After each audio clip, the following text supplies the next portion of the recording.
Welcome to another episode of Mormon Discussion. I'm your host, Bill Reel. Grateful to have each of you with us today. This is going to be a really exciting podcast. Today I'm sitting down with a couple of guys who have been on the podcast before. First, we'll start off with Chris. He's been on before, doing a few interviews with me answering the questions. Chris, are you out there? I am. It's good to be with you again, Bill. Good. Glad to have you on. And also one of our listeners, Clay, is rejoining us to join in the conversation and to add his wisdom to the things that we're talking about tonight. Clay, how's things going? Going well. Thanks for having me. Awesome. So tonight, for the listener, this is something that the three of us have talked about over the last week or so, something that we got into a conversation talking about and we thought would be interesting. There's a lot of people right now out in Mormonism who are leaving the church, and they're leaving for a lot of reasons, but one of those reasons is the idea that the Book of Mormon is a fraud. And the three of us hold very nuanced views within Mormonism, although we each have different perspectives. And we thought we'd come together tonight and talk about some of the fraudulent theories behind how the Book of Mormon came into existence. And just maybe kind of go back and forth with each other and see if there's any kind of real plausibility or reasonableness to some of those theories. And so, guys, where do you think we should start off at tonight? Well, why don't we start back at the beginning with the witnesses? Let's do it. So the idea would be that if the witnesses are corroborating with Joseph and they're working together with him to create this, whether it's one of the witnesses, two of the witnesses, or all three of the primary three witnesses of the Book of Mormon, as each of them act as scribes in various parts. Who do you guys want to start off with? Pick one of them. The strongest one that was probably spent the longest time as a scribe, right? Oliver? Right. Oliver Cowdery. So, your thoughts, guys? Is Oliver a cohort with Joseph in creating the Book of Mormon, or what are some of your thoughts on some of the things that are going on there? Is he in on it? Is he just being fooled, or what? Well, man, I don't know. He attended the same congregation, or at least he lived in the same town as Ethan Smith, who wrote View of the Hebrews.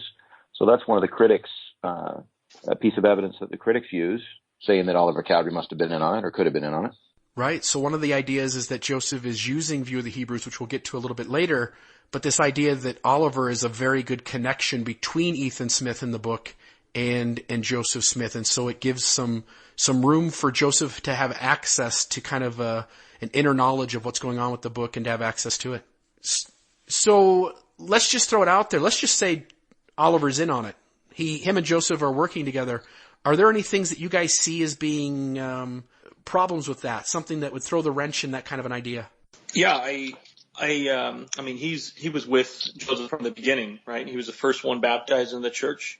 He was there when John the Baptist visited him, Peter, James, and John. I mean, he saw all these heavenly visitors. So if he was a conspirator in creating the Book of Mormon, then he would have had to keep the lie going and continue the same lie and kind of conspire with Joseph to say, oh yeah, this heavenly visitor came and saw us on this date in this temple. He would have to have been a very strong conspirator with Joseph. Right. And one of the things I think that throws a wrench in it is this idea of Fanny Alger, right? So if Oliver Cowdery is in on the whole thing, him and Joseph have, shaken hands and they are plotted together to carry this fraud out on everybody, then it seems strange to me that Joseph's going to get upset about Fanny Alger. Oliver Cowdery's going to get upset about Fanny Alger, that Oliver's going to, essentially catch Joseph and Fanny in the barn making out. And as we know from Don Bradley and Brian Hales, this idea that Oliver calls it a filthy, nasty scrape. And if Oliver is teamed up with Joseph, it would seem like he should have no problem with Fanny Alger. He should have no problem. He would be like, hey, you know what? These guys are getting some action. This is all good. I'm in on this. But he doesn't do that. He throws a fit, right? He's upset. He thinks less of Joseph's character because this happens. It seems to fight really strongly against the idea that Oliver is a cohort with Joseph to carry out this fraud. Right. That would be the time he could jump in and say, all right, Joseph, you went too far with Fanny. I'm going to, let everyone know what big fraud that we had conspired to do back in 29. Right. It would give him reason to speak up if he's bothered by polygamy, or if he's in on it with Joseph and they've come up with the idea, let's do this together, then Oliver should be just as eager and ready to grab himself another woman if that's what this is all about. Exactly. Well, the historic record shows that they didn't meet until April 5th, 1829. So you'd have to go back further in time and say that they conspired, I don't know, a year or two previous to that. And it just doesn't bear that out. Although I believe Oliver Cowdery is a relative to Joseph Smith Sr., isn't he? Isn't he like a second or third cousin? Right. I think it's a second or third cousin, but it almost seems like the critics like to throw that out, but the reality is very unlikely that they would have known that they were that closely related. Wasn't he also married to Whitmer's sister? I mean, right. Yeah, later on. Yeah, really? Later on, but that's not at the time. That's not until after he joins in and the Book of Mormon's published, and then all of a sudden he's marrying one of the Whitmer's girls.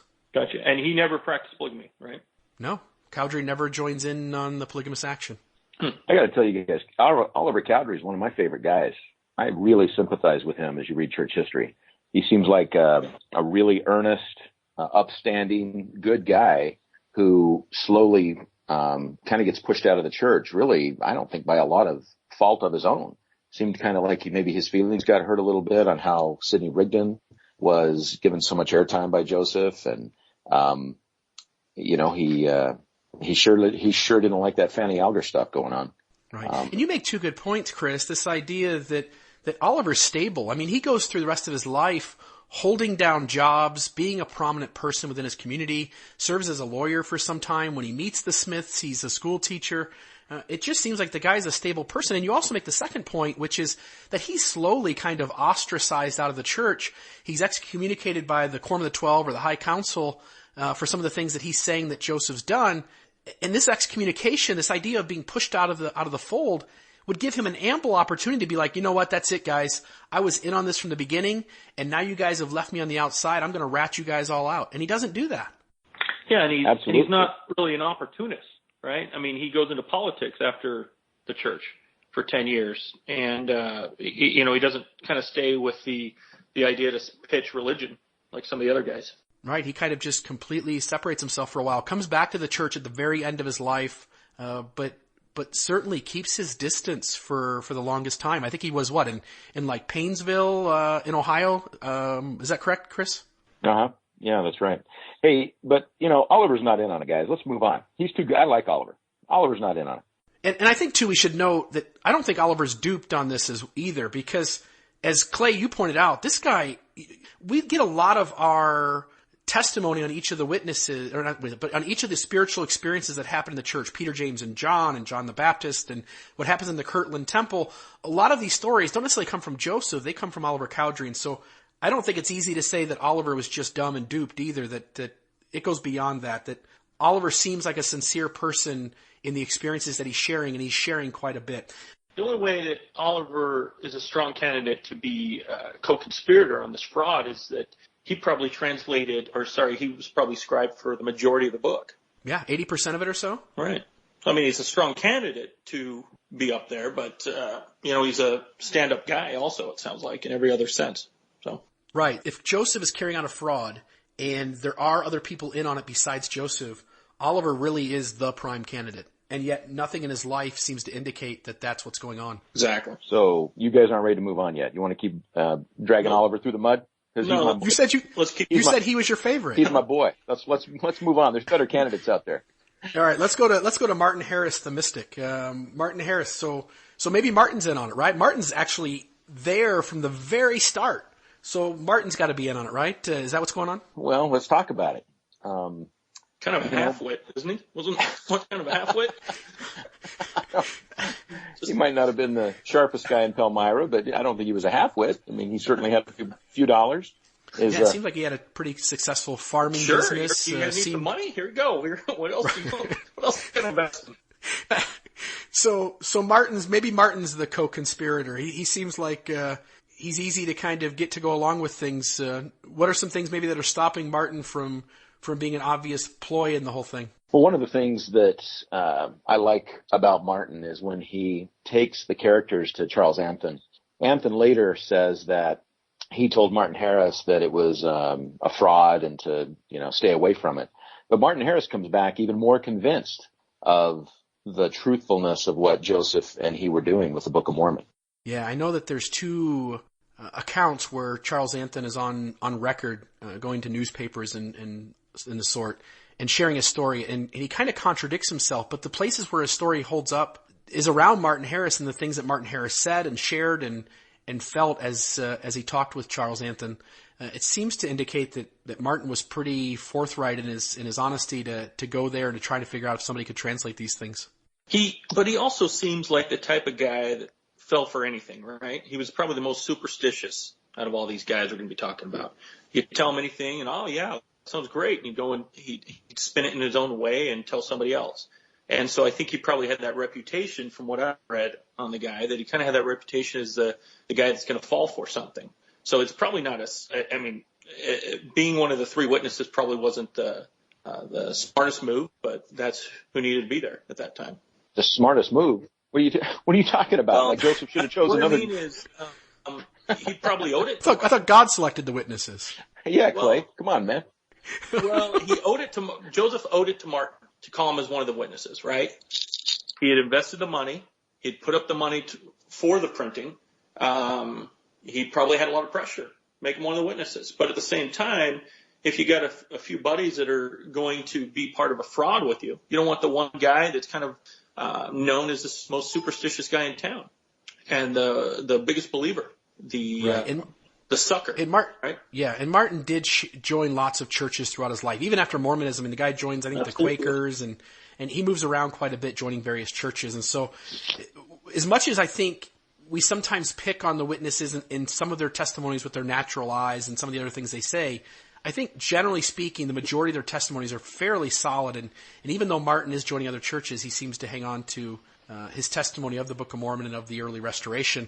I think another incident that happens in Martin's life that tells me that he's not in on it is the time he switches the seer stones on Joseph. So the two of them are translating the 116 pages. They go out and are throwing stones into the stream, and Joseph walks away to do something else, and Martin looks down and sees this rock at the edge of the stream that looks just like the seer stone Joseph's using in the hat. And so when they get back to the house, unbeknownst to Joseph, Martin takes the seer stone out of the hat and puts his rock that he just found by the stream, puts it in the hat.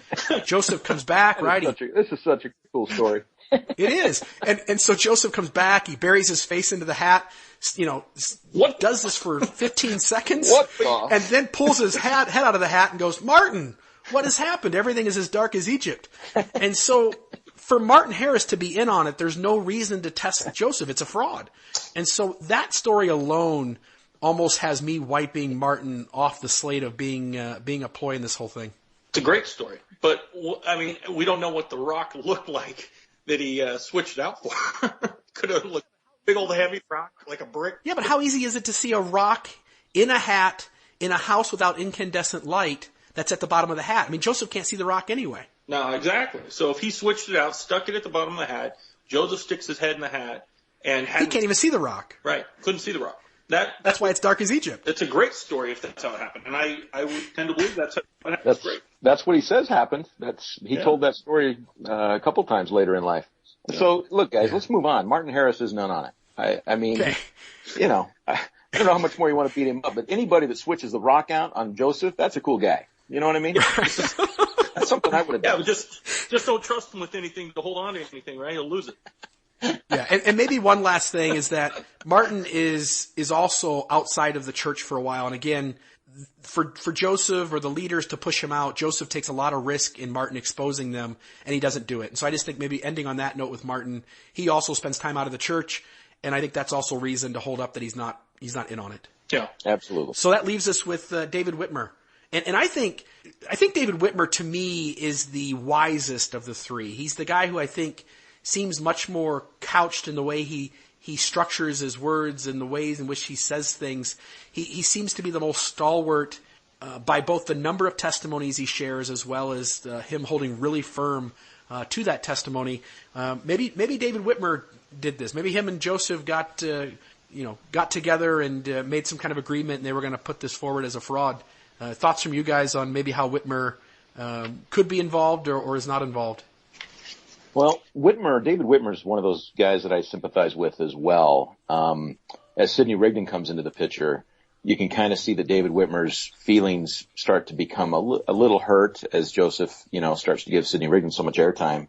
I know he disagreed and didn't embrace some of the things Joseph was trying to do, like with the development of the doctrine of the priesthood. I know he didn't agree with that. There were several other doctrines that he didn't agree with, especially polygamy. But what's interesting about him is he lives a long life. What is he, 70 or something when he dies? 80?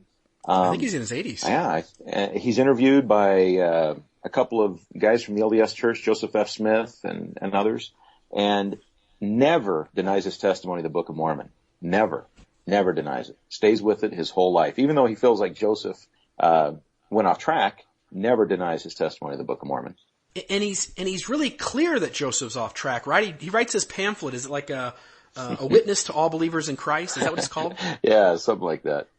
and so he does this pamphlet where he is really crystal clear that, man, I certainly believe in the Book of Mormon. I certainly believe, the early restorational story, but that Joseph Smith is a fallen prophet and he's gone off track. And again, just like the other two witnesses, David is outside the church. And not only is he outside the church, there's a quote from David in that pamphlet where he says that just as you can count on my testimony, that just as sure as I know the Book of Mormon is true, I know that God has called me to leave the church. Now, he wasn't excommunicated at that point. What he meant was he needed to get his tail end out of town.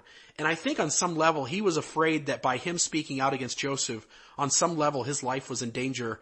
And that story speaks, I think, a multitude to David Whitmer not being in on this thing.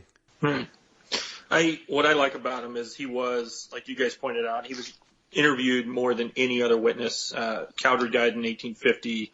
Harris died in the 70s, 1870s, and Whitmer died in 1888 or something like that. So he was old. He had given more interviews than anyone else. The only thing that's a little tricky about some of his interviews is at one point I remember he was interviewed about the looking at the plates, and he tried to clarify because Martin had kind of messed it up with seeing it with their spiritual eyes instead of their natural eyes, and he kind of made the same, kind of fell into the same, I would say, trap in explaining the difference in seeing something physical with their spiritual eyes versus their natural eyes. And that's always been a little problematic to me, seeing the plates with your spiritual eyes. And you look at some of their testimonies and they contradict each other when they say, I see it like I see this pen on the table or this bed in the room, but at the same time I saw it with my spiritual eyes, and they compare Daniel's vision. And that to me as a member is a little problematic. Yeah, and I agree with you that is problematic, but I don't think it speaks at all to whether David Whitmer is working behind the scenes to join Joseph in some kind of fraudulent activity. For writing the Book of Mormon, sure. Right. So there's some level of maybe these three are duped in terms of how they're explaining their experience, but at the same time too, while there is a little bit of that on record of the spiritual eyes, it seems to be kind of pale in comparison to the overall testimonies they're giving. And I think too, not to get off track, but I think too that in some ways these guys have been prepped in their language within Scripture and also with the way Joseph's teaching that nobody can see God. Nobody can see the divine with their natural eyes. And so if one sees something that one would call a vision, one almost has no choice than to say it's with their spiritual eyes and not their natural eyes. In other words, I don't think that point the critics make is a nail in the coffin either. Again, Whitmer seems the most rational. He's outside the church. The whole experience with the all believers in Christ, the pamphlet he gives out, he's not in on it. So now we've knocked out the three witnesses.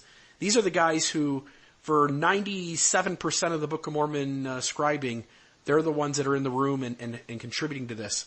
So if they're not involved, I mean, the next likely guy is Sidney Rigdon. And I know there's lots of theories out there that Rigdon and Joseph were in on this from the beginning. Thoughts from you guys on how that just doesn't work, or maybe how you think it does? Well, he didn't get involved until after the publication, right? Right. As far as the facts that we know, Sidney Rigdon doesn't join up until like a year after the Book of Mormon is printed. So he was, a Baptist preacher, right? He had ties to the Campbellites. He was a member of the same congregation as Parley. For him to be in on as a co-conspirator of bringing forth the Book of Mormon, then the timing's just not there. Chris, there's some theories out there that talk about the idea that Joseph and Sidney may have kind of been intertwined years before the historical, facts that both sides agree upon that before that they might have met. Your thoughts on kind of any historical truth to that, any validity to that, or is that just kind of guesswork by the critics? I don't know. Do you really want to go into? I don't think there's anything real substantial or anything that's been substantiated about Rigdon and Smith getting together, Rigdon and Joseph getting together. Because if they did, that brings in a lot of other co-conspirators. According to Parley P. Pratt and Sidney Rigdon, Parley P. Pratt's who introduced the gospel to Sidney. So that means that Parley is in on it. Isaac Morley would be on it because he was a member of Sidney Rigdon's congregation. Edward Partridge would be in on it. Right. There's a whole lot of guys because almost that entire congregation joins the church. Mm-hmm. Yeah. And there's a geographic issue. I mean, these two guys are not living next door to each other, right? These guys are states apart. Mm-hmm. And so I know that there's some like sketchy evidence out there these two knew each other. I think it comes from a lot of like the Eber D. Howe affidavits, and these are like way, I know he does the book in not too long after the church is organized. It's in 33, right? Right. But I'm thinking that the testament, for whatever reason, and maybe I should just look this up real quick, but for whatever reason, I'm thinking like these witnesses come way years later. Like this is long after the fact that these guys are like, yeah, I think some guy named Rigdon knew some guy named Joseph and they were together. It just seems really sketchy. Mm-hmm. Abel Chase says that Sidney Rigdon was hanging around the Smith's farm for 18 months prior to the publishing of the Book of Mormon. Sidney Rigdon's grandson said that they met before the publishing of the Book of Mormon. The statement of Abel D. Chase is corroborated by a letter from J. H. Gilbert addressed to Mr. Cobb, dated Palmyra, 1879. It's a way late statement. But that's like Mary Elizabeth Rawlings Lightner. He says, last evening I had about 15 minutes conversation with Mr. Lorenzo Saunders of Reading, Hillsdale County, Michigan. He has been dead for about 30 years. He was born south of our village in 1811 and was near a neighbor of the Smith family, knew them well, and was in the habit of visiting the Smith boys. Says he knows that Rigdon was hanging around Smith's for 18 months prior to the publishing of the Mormon Bible. So that's not even a first-hand account. So years later, not a first-hand account, and it's hearsay, right? It's a third-hand witness. Yeah. So it doesn't seem like one that would hold up like in a court of law. It just seems sketchy. And but what's the other one? And then you have Sidney Rigdon's grandson in 1888 says he found Joe Smith and they had a great many talks together before as they brought out the plates. None of us ever doubted that they got the whole thing up, but Father always maintained that grandfather helped get up the original Spaulding book. At any rate, he got a copy very early and schemed on some way to make it useful. Although the family knew these facts, they refused to talk on the subject while grandfather lived. In fact, he and they took on a huge disgust at the whole subject. Well, that's not good evidence at all. You're talking about the grandson and his father not wanting to talk about it in front of the grandfather, which was Sidney. That sounds completely made up. Right. And I look at, just put myself in today's culture, right? I mean, we have the internet, we've got access to information everywhere, and there's still like 32% of Americans that think Obama was not born in the United States. Yeah. Right. So, I mean, it's just, it doesn't take much for rumors to start. It doesn't take much for people to say things that aren't true. And for us to pick up on them years later and say, yeah, that's got to be credible. I think all these kinds of things should be taken with a grain of salt and if there's not solid evidence. And it doesn't sound like this one does either. Yeah, it's true. The thing that I think's pretty cool about Rigdon is, I mean, he was the one that was feathered with Joseph in 32, right? In Hiram, Ohio. I know that the circumstances on why they were tarred and feathered isn't important, but the fact that he would go down with them and take a beating like that. And I remember, was it the next day that he was near death. He felt like he was dying. And I can't imagine if you're going to be part of a fraud, you would be willing to get your butt kicked like that. Give up, man. Yeah. And it even goes beyond that, Clay. Having lived about an hour and 20 minutes west of where that happened, I had plenty of chances to go to the Hiram, Ohio, and the Johnson farm. It was just outside of Kirtland. And this was winter time, and the ground is frozen. I mean, the ground is hard as a rock there in the winter. And Sidney gets dragged across the ground. Like you say, he's bedside for days. And even after that point, he has bouts of being delirious throughout the rest of his life where he'll be kind of delirious for a day or two here and there. And in those bouts of being delirious, he would swear at Joseph. He would threaten Joseph's life, but never did he, say, oh, I'm going to expose you. You're a fraud. There was just never that kind of language. And so even in these moments where he's really vulnerable, to saying more than what he should probably say in the party that he's in, he doesn't try to expose Joseph for being a fraud. Right. I mean, in some ways, it was almost a torture that he went through. Right. Right. And I mean, weaker man would have caved. Or I think that even after getting head banged around the night he was tarred and feathered and all the other things that happened to him, you would have thought that he would have something to say after Joseph proposed marriage to his daughter. I think wasn't she 14? Nancy Rigdon. Right. Yep. And we know Sidney was not happy about that. Mm-hmm. I mean, he did not know that was coming, and when it did, I mean, he was quite upset about Joseph proposing to his daughter. Again, if you're Joseph and you're in on it with these guys, you're putting yourself really at risk when you start turning these guys off to you, and you start making these guys upset with you, and you start giving them reasons to expose you, and yet none of them ever do. Yeah, that's a good point. And Sidney's a good possibility for all this. I mean, he's a good orator. He's a smart guy. He's intelligent. He knows religion. He knows theology. If anybody in this group could design the Book of Mormon on their own, it is Sidney Rigdon. And yet, as we're pointing out, he's just not. He's too late to the game. There's times where Joseph is obviously making him upset, and he's also kind of pushed out of even though he's a member of the First Presidency, he's kind of excluded from the group in the later years, and yet he doesn't do anything to expose Joseph. Yeah, and he also, I just remembered, you remember he was involved in Section 76, the vision of the celestial kingdom with Joseph. In Section 76, I mean, if you hear the story about how this revelation happens, Joseph will give 5 or 6 verses of what he's seeing in the revelation, and then Sidney jumps right in and starts telling you, right after Joseph ends talking, Sidney follows it right up with more revelation, tells you what he's seeing, and it goes back and forth for like an hour and a half of these two guys essentially just feeding off each other. If Sidney can't be duped because he's also sharing in the revelations. So there's no way that he's just being fooled either. Like, he is an active participant in D&C Section 76. So whatever's going on, he legitimately is sharing the same revelation that Joseph is seeing and talking about in that section. Or conspiring with him. Right. So he could be conspiring with him, but we already put that to death. And so now we're showing that he can't be duped as well. Okay. So if you knock Rigdon out, so Rigdon's out of the picture, the 3 witnesses are gone, what are we left with? Well, we could talk about the 8 witnesses. So the 8 witnesses, half of them are Whitmers, and 3 of them are Smiths. Do you want to go there, Bill? I just don't think there's any evidence, right? I mean, these guys are late to the game. They're not scribes for the book. They're not real heavy participants in the church other than Hiram. But even Hiram is not an active participant early on. It's not till later on he becomes the patriarch and the co-president of the church. I just don't see these guys as having the motives or being glorified enough that they would have a stake in carrying this out. Well, only 2 of them were scribes, right? Martin and Oliver, and who else? Emma and Emma's brother, right? Alva Hill. At one point, small scribe. So 4 potential people that would have actually written down the words that they heard from Joseph. And we can knock Emma off the list right now, right? Right. She's not happy with Joseph, and she's pretty ticked off the last 6 years of her life with him. Yeah. Yeah, I don't think Emma was in on it. If Emma's not keeping the secret, she sacrificed her family, right? She essentially has to leave her mother and her father, never to go back, because they are so angry with Joseph, and they are already looking down upon him. I just don't see Emma as being a possible person to be in on it. Not at all. Plus, if you guys were going to try to take her anywhere, I'm going to get upset because she's like one of my heroes. Okay, so let's leave Emma out of it. She wasn't part of it. We'll leave Emma. All right. Yeah, Brigham Young might disagree. That's true.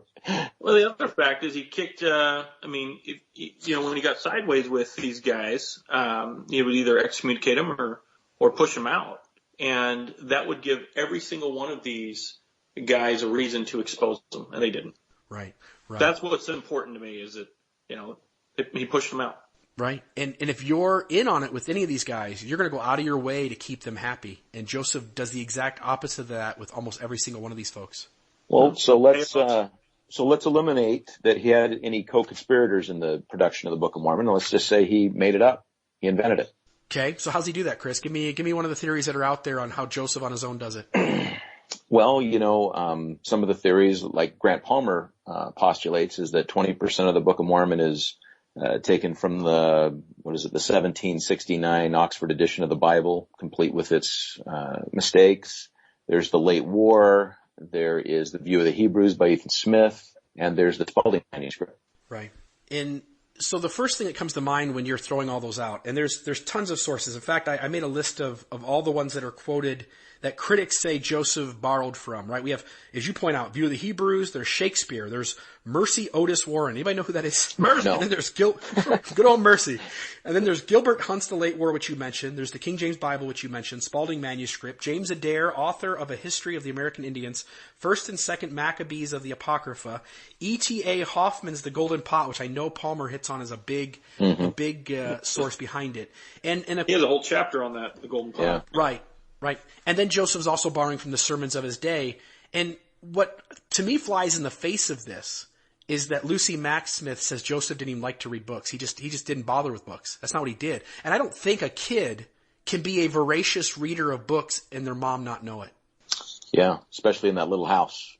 Right. Like a 2-room house. They're all sleeping in the same bed when Moroni comes. That's true. So how's he do it, guys? Let's hit on a few of these specifically. The Bible, 1769. I mean, he certainly uses the language. Everybody agrees. My interview with Richard Bushman says, look, man, it's in there. 1769 Bible's in there. We have to account for it. And that Bible contained the Apocrypha. So he would have had access to it. Right.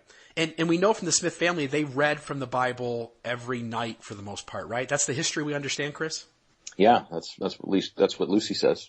Which is a lot more than I'm reading the Bible. And I'm familiar with a lot of verses. There's verses I could recall out of memory. I know the two of you could recall verses out of your memory. I can only imagine if the Bible was read in my home every night, the 1769 Oxford edition read in my home every night, that vernacular, that language would be how I would frame things. It's how I would speak. And so to me, I don't think it's odd to expect Joseph to frame the Book of Mormon narrative using the language or even the book specifically that he's comfortable with. Does that fit, or you guys think that's out of place?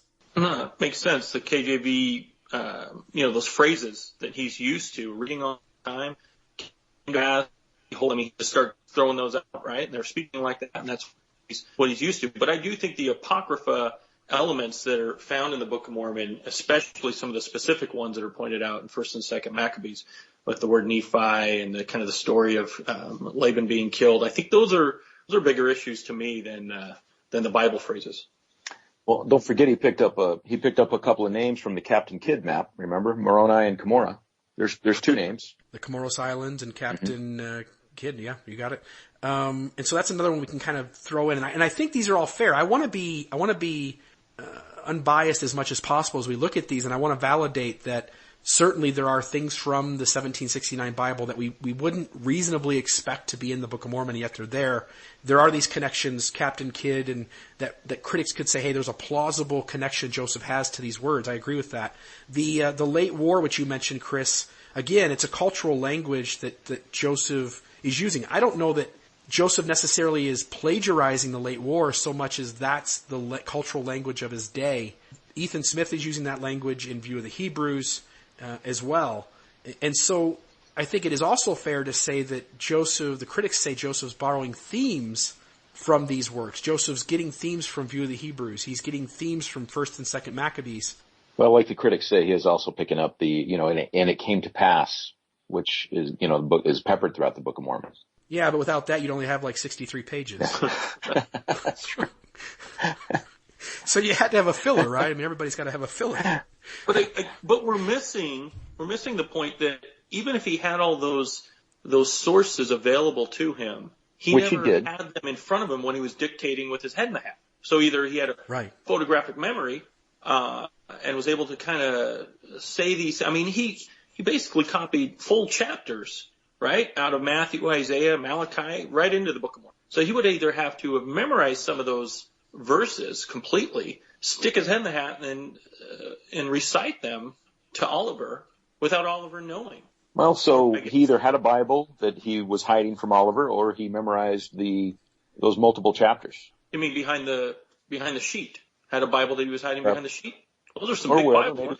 Maybe he read the Bible enough that I don't think it's implausible that he could have memorized, multiple chapters of the Bible. That, to me, that's not the miracle. That's not the crazy part about the Book of Mormon. The amazing thing is that he takes all these pieces and then makes the story. that doesn't follow any of these other things that we're talking about.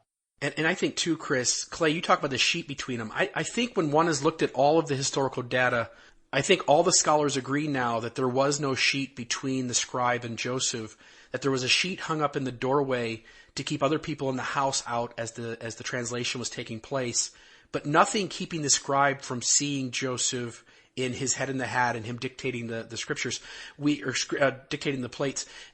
We do have historical references that talk about Joseph being at the top of the stairs or at the bottom of the stairs or the plates being out of view. But almost to a T, all of them are saying the whole time his face is buried in the hat. And as you're pointing out, Chris, that's just not something that one can, fabricate all of this stuff with their eyes in a dark space to memorize all these things. Yeah, and it's relatively new, I think, that most Latter-day Saints are coming to the realization that the entire Book of Mormon that we have, the entire thing was done with Joseph looking at a seer stone inside his hat. So why would he do that? Why would he exclude the light? And, apparently there was some sort of light that emanated from the stone, but if you are trying to, what was he doing? Putting paper at the bottom of his hat and reading it? There's got to be some explanation here that.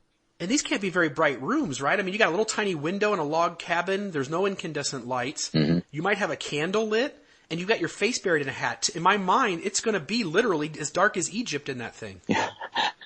Yeah. Who knows how dark Egypt was, but yeah, it must have been pretty dark. So you're asking Joseph to kind of just pull this stuff out of his mind. And as you point out as well, Chris, it's one thing to say Joseph borrowed from the Bible, he borrowed from the late war, he borrowed from View of the Hebrews. I want to get on, the Spaulding manuscript here in a second and talk about that as well. But as you make the point of, it's one thing to borrow from all those things. It's another thing to borrow from those things and then add in a coherent dating system, a coherent geography, both in directions people are going, as well as the place names. The politics, the money system. The geography. The prophecies that are spoken of 42 chapters earlier and then come true later on in the book. The characters that are mentioned and then revisited 36 chapters later in the book. The storyline development, how the book weaves in and out and stays true to its purpose. To do all that while plagiarizing 10 different sources or 3 different sources or 2 different sources seems like a task that's beyond any of us. I consider myself a smart guy. I know the two of you. All 3 of us have had conversation. I know the 2 of you are smart guys. I don't think the 3 of us together could make this book if we had all the time in the world to do it. Certainly not without a whiteboard and plenty of markers, laying it out. And a chance once we dictated some of it to go back and fix it. Yeah. Which while Joseph, while the manuscript certainly has its grammatical errors, I think there's only one name correction in the book where they said King Benjamin and then changed it later to King Mosiah.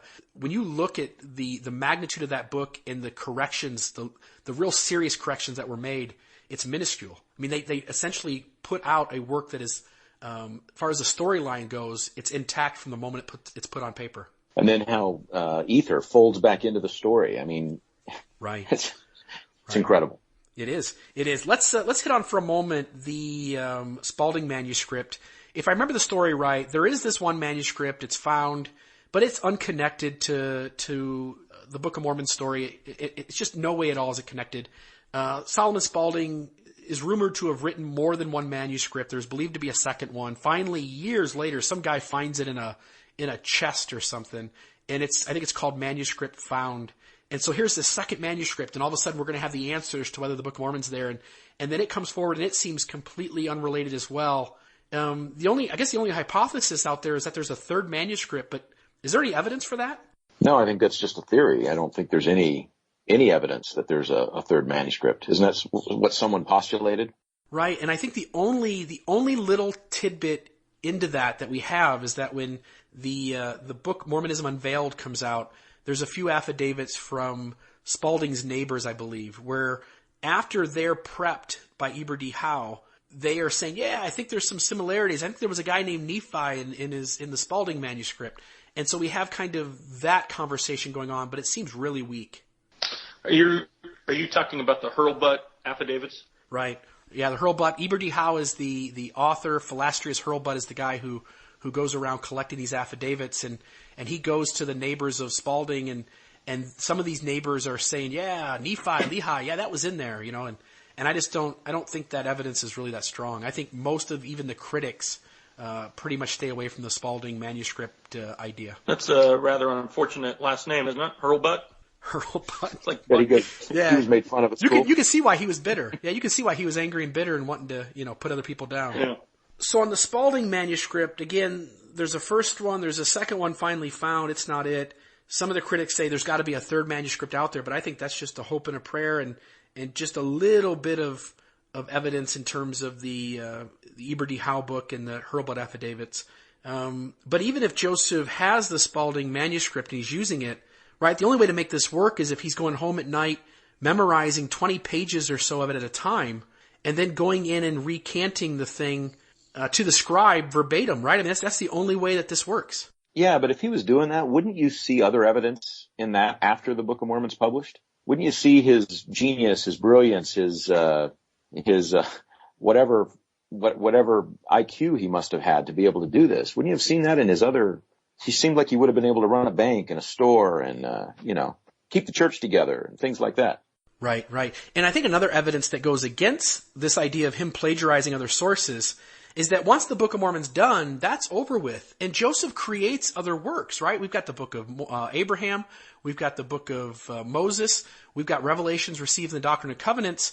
We'd almost have to find other sources that these things are all based on because Joseph's creative ability to dictate what he is telling others is the Word of God continues beyond the Book of Mormon where he's supposedly plagiarizing these sources. So his creative ability continues past these sources. You almost have to let go of that idea, don't you? Yeah, you do. Mm-hmm.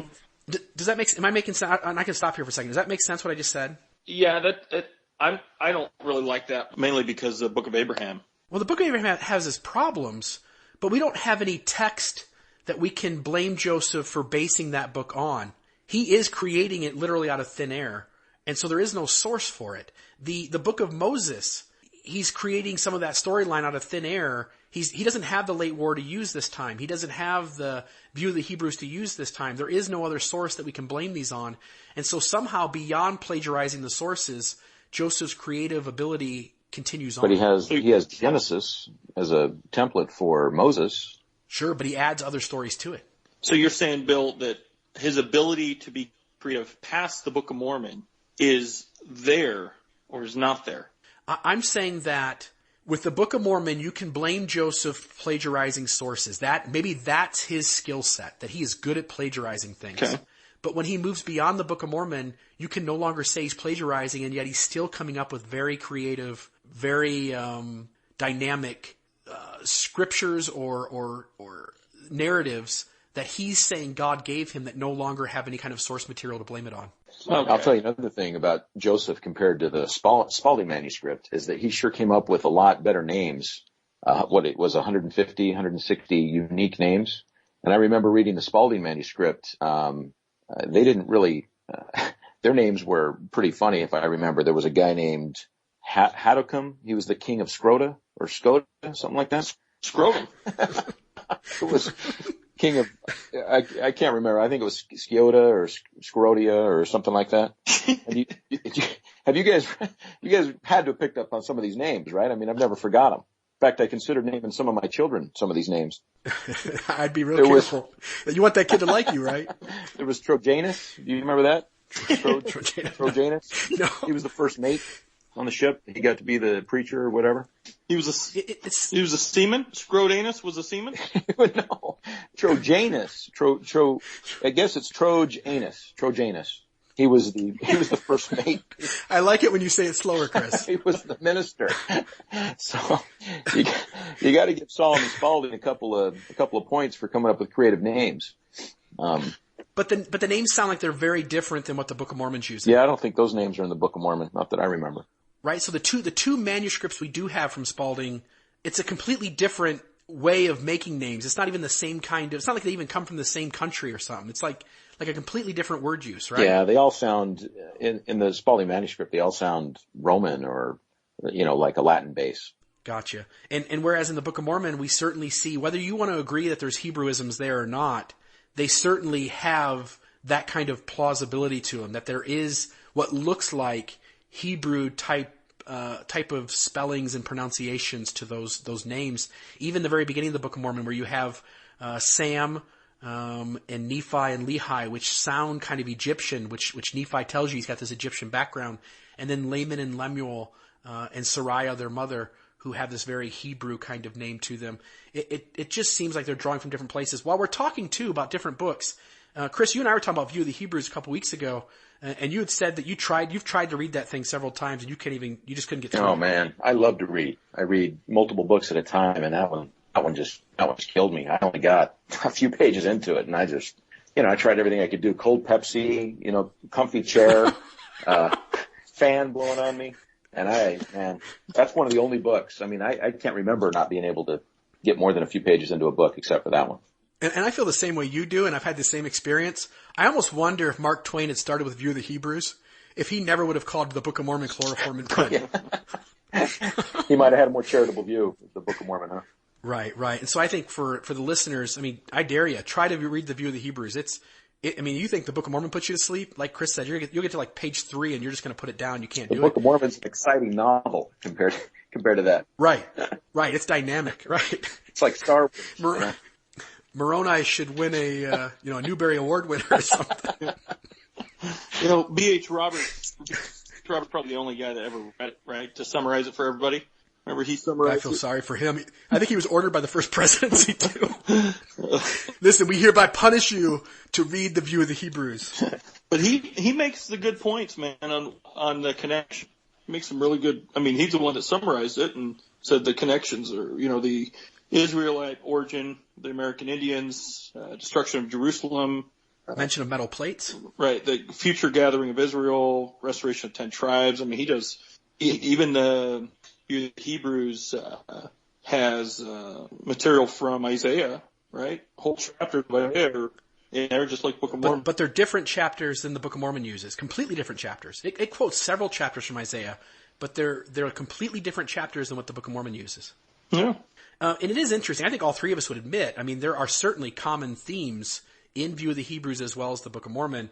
I just think, as Chris pointed out earlier, to make a dating system, a geography, directions, coherent name places, follow-up prophecy, characters, storyline development, it's not like he's just recopying View of the Hebrews. It's the Book of Mormon really, the story that's in those pages really stands on its own 2 feet, away from any of these sources that we could claim Joseph's borrowing from.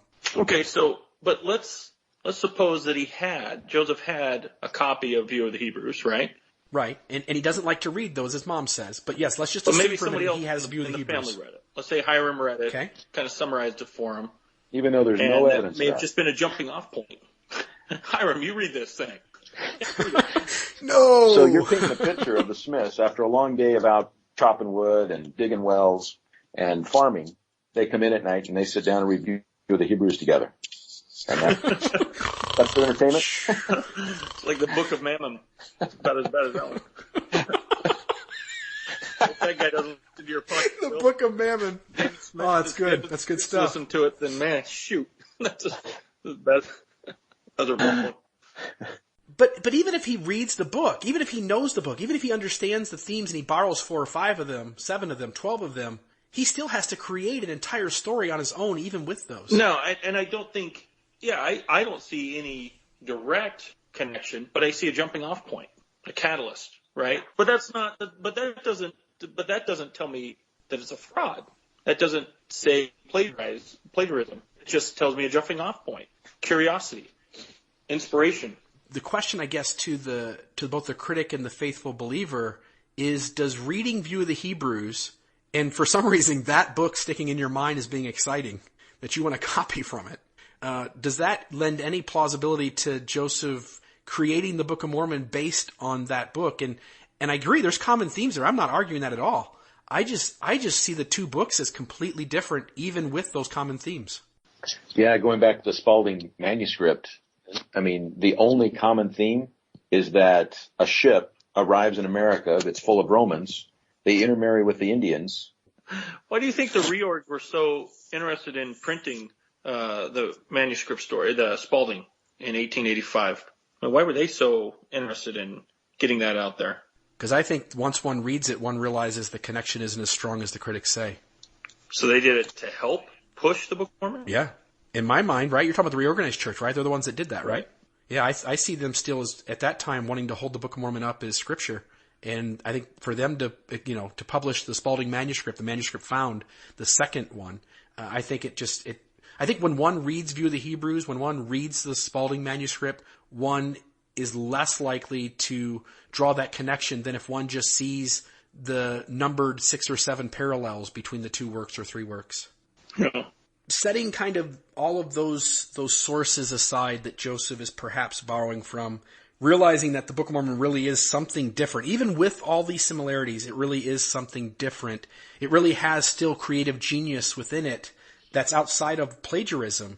That would lead to this kind of next idea, which is that Joseph is a genius, that he's just dictating the book himself, that he puts his head into a hat and he's just that darn intelligent that he can just wing a story over the course of a few months with making so few mistakes in the dictation of that story, that he just puts out this incredible dynamic work with just his mind while he buries his face in a hat.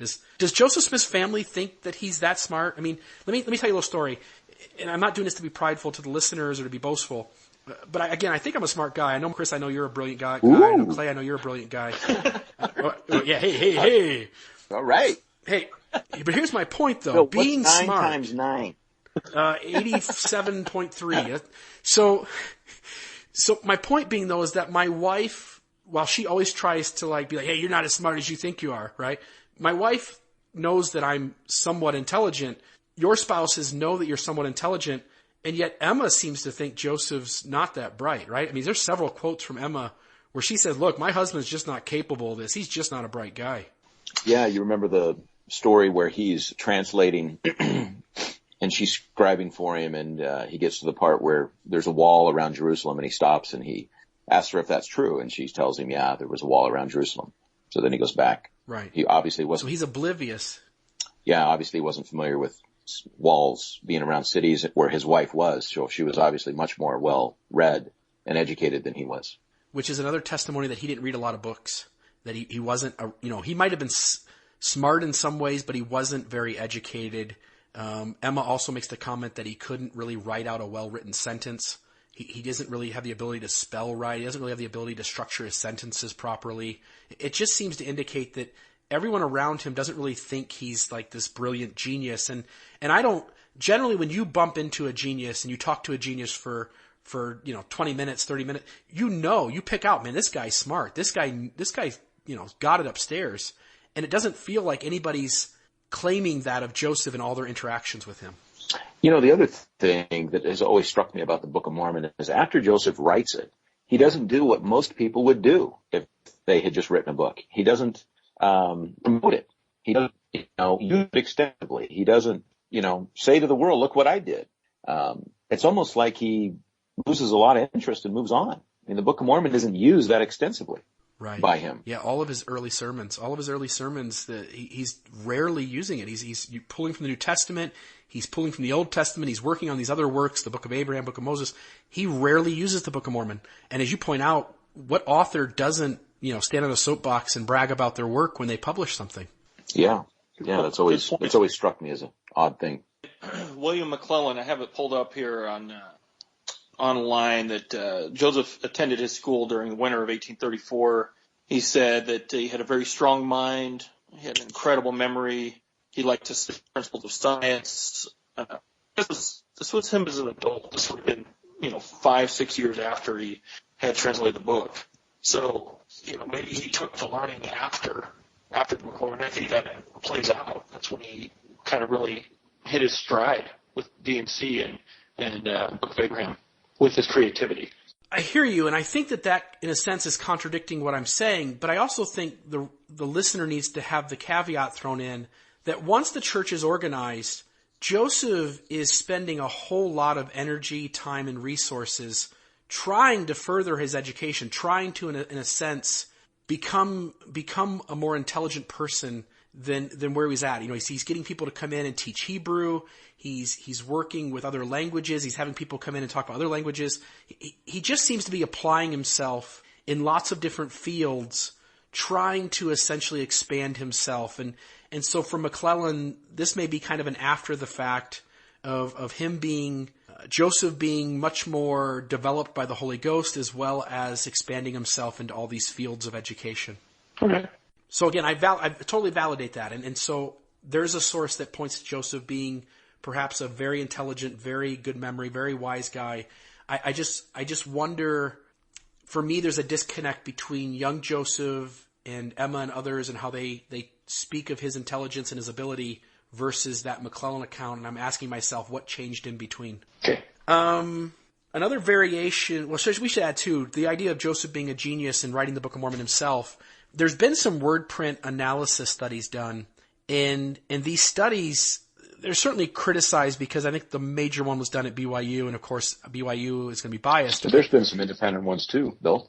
Yeah, and the BYU one, really, when people look at the actual data and the control issues, I don't think they really see any problems other than the place that the study took place at. And so when one looks at these word print analysis, and as you're saying, Chris, there's been other ones done, I think the general consensus among all of these is that the wording in the Book of Mormon indicates that the author of that book is a different person than Joseph Smith based on the word usage that Joseph Smith used. And as you were talking about earlier today, Chris, as we were kind of prepping for this, those studies also show that the Book of Mormon has multiple authors, and that those multiple authors end and start in some of these studies where the actual author of the Book of Mormon ends and starts. Yeah, you're saying like Mosiah sounds different than Alma, and Alma sounds different than Moroni, right? Right. That every time there's a scribe in the Book of Mormon. So right, Nephi's writing the first record, then his brother Jacob, then you've got Mormon kind of taking out the middle of the book, and then you got Moroni at the end. That these authors are showing up in these word print analyses as different from each other, and that Joseph is like the least likely guy in his word usage to be the author of the Book of Mormon. Yeah, those studies are fascinating. They are. Another variation of this idea is that Joseph is an idiot savant. I mean, my mom used to watch Phil Donahue when I was a kid, and Phil would have these, bring these kids on stage who could hear a song played and they could just play the piano and hit every key perfectly. But, right, I mean, there's just no room here really to see Joseph as having that kind of ability. When you look at being an idiot savant, and I don't use that term as a derogatory term, but being a savant brings along with it some social cues that one doesn't really respond well to. And Joseph seems to be, socially right in with the rest of the group, that he's not behind in any way, and it just doesn't seem to match that kind of phenomenon. No, but what it does seem to match is that, there's several statements about him being a storyteller, and that he would, regale his family with tales of life in America. But the Book of Mormon seems to be a much grander and complex story than a boy telling stories. You know what I mean? Right. That to sit in front of your fireplace and tell your family a story for 45 minutes before you go to bed is something really completely different than day after day putting your face in a hat and recounting 20 pages a day for months on end. Yeah. So, and then the last variation of this kind of idea of Joseph on his own and being a genius is this idea of having photographic memory. I think you guys are familiar. There's like this disorder out there. I don't call it a disorder. There's this like anomaly that some people are born with, where no matter what, every memory of every day is locked in their brain. And they've taken these people and taken them aside and said, hey, tell me about June 7th, 1982. And the person can tell you what the newspaper said. The person can tell you what ran across the news report. The person can tell you what the weather was. I mean, they can just recount every single detail of that day.